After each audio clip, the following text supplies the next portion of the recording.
So let's talk about Buu.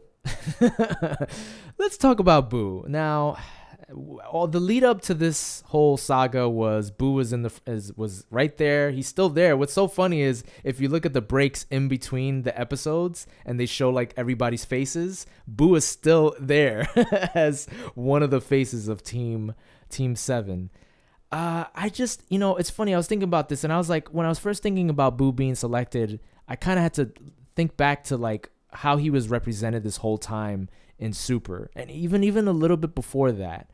And it's fascinating to me that as strong as a character as he is, he's kind of still treated as a comedic character. I feel like they will never really show his true potential as a fighter. Like they'll give you hints here and there, but they will never go that extra mile and actually give him enough playing time. Now, granted, they did show him in the exhibition, and it was funny as the exhibition was going, as I was getting hyped up to see Buu become this character that like, oh, wow, okay, they're actually going to go deep into it.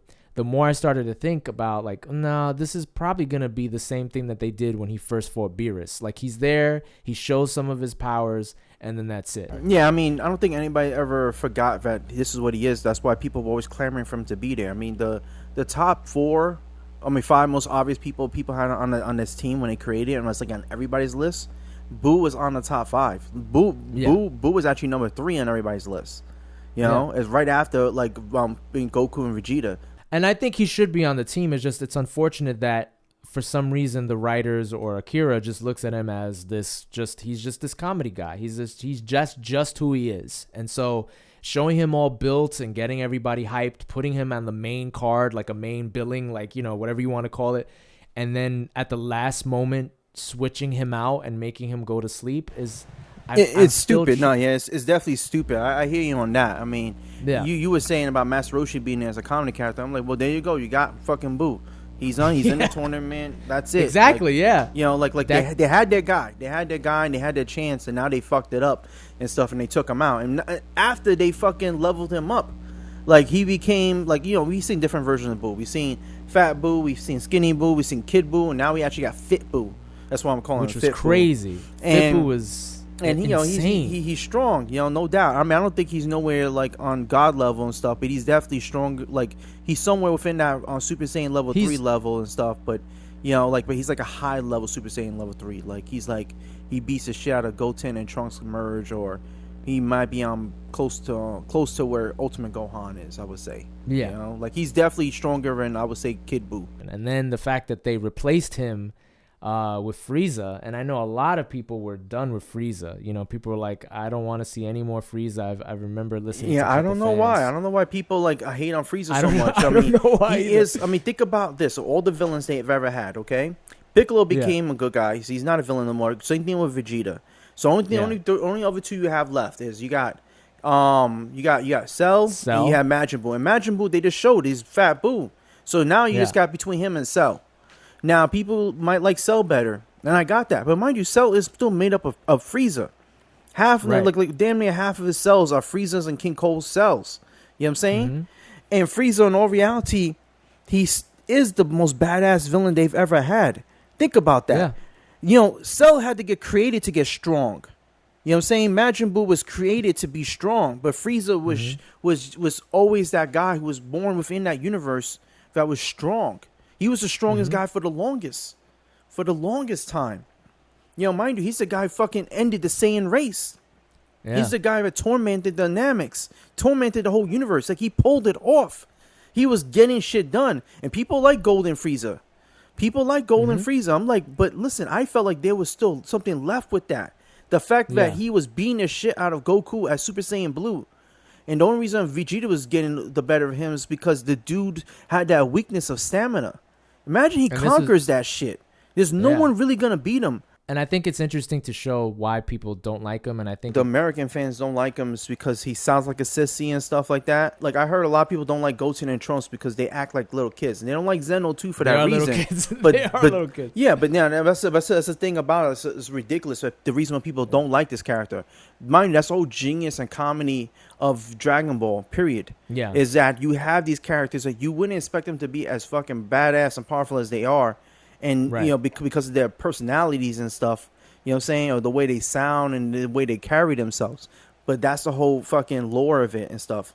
It's like, yeah, this guy who sounds like a fucking pussy is actually the fucking most badass person probably on that team. Yeah, and I know a lot of people were complaining on why Goku would even bring Frieza to the team, and they were saying, oh, you know, this shows why Goku is so stupid. And it's like, again, most of the people on that team are converted bad guys. So, I mean, obviously, Frieza seems like he's not going to be converted. I mean, I like him being on the team because it makes, and Goku's not stupid for going out there and recruiting Frieza. You're going up against characters that potentially are stronger than you. You already heard from Grand Priest that you're the second to weakest universe. Why the fuck would you not recruit Frieza? Like, people think about that shit. If you were given an opportunity to fight in this tournament and you knew somebody was out there was fucking badass and shit, and you know the likelihood of you winning this shit was slim to none, you're telling me that you wouldn't go to stoop those those lengths to recruit someone like him? I would. You all would too if your fucking lives were on the line too. It doesn't make sense. It makes perfect sense to put him in there. Because at the end of the day, it's a tournament of power, and this dude has like the most power.